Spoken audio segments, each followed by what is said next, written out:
Yes, kanongere mbahereze ikaze kuri YouTube channel ya Mansamsa TV. Uyu mwanya rero tukaba tugiye kugaruka ku bukwe bw'uyu mukobwa Nishimwe Miss Naomi bwasigaye mu mitwe y'abantu benshi. Ubukwe rwose bwari buryohewe n'ijisho. Miss Nishimwe Naomi wegukanye ikamba rya Miss Rwanda mu mwaka wa 2020 yakorewe ibirori byo gusaba no gukwa byabereye ku Ntare Arena mu gitondo cyo kuri uyu wa 29 Ukuboza 2024. Ni ibirori byari bibereye ijisho byaranzwe n'udushya dutandukanye ariko by'umwihariko bikaba byasabwe umusemuzi kugira ngo abo mu muryango wa Michel ukomoka muri Ethiopia nabo bisange mu birori by'abana babo. Ibi birori byanatambukaga kuri sheni ya YouTube y'uyu mukobwa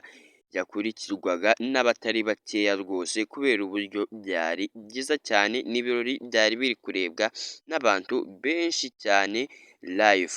Ni ibirori byasusurukijwe n'abarimo itorero Intayoberana na NEP DJ mu gihe umugeni yasohowe na Ruti Joel.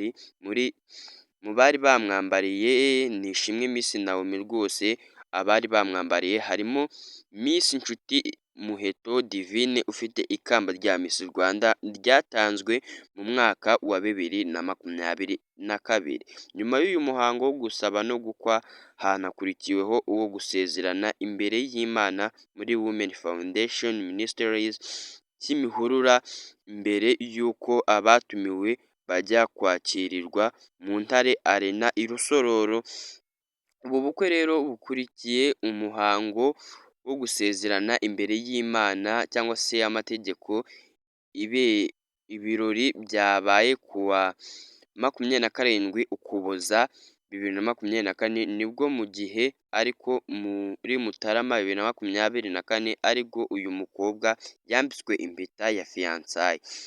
Inkuru y'urukundo rw'aba bombi yatangiye kumvikana mu itangazamakuru kuva muri Mata 2022. Kuva icyo gihe yaba Nishimwe Miss Naomi ndetse na Michel bahoranaga agatoki ku kandi mu ngendo zitandukanye ndetse no mu bikorwa byabo bakoraga bya buri munsi, haba hano ngaha mu Rwanda ndetse no mu mahanga. Umunsi ku wundi, amanywa ijoro, aba bombi babaga bari kumwe kuva imusozi hajya inkuru y'uko bakundana rwose. Ni ibintu byanejeje abantu benshi kumva uyu mukobwa wacu Nishimwe Miss Naomi ari mu bukwe n'uyu Michel ukomoka muri Ethiopia.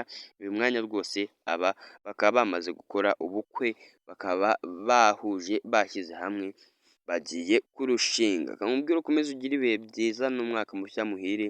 Uracyari kuri Mansamsa TV ngusaba gukanda subscribe.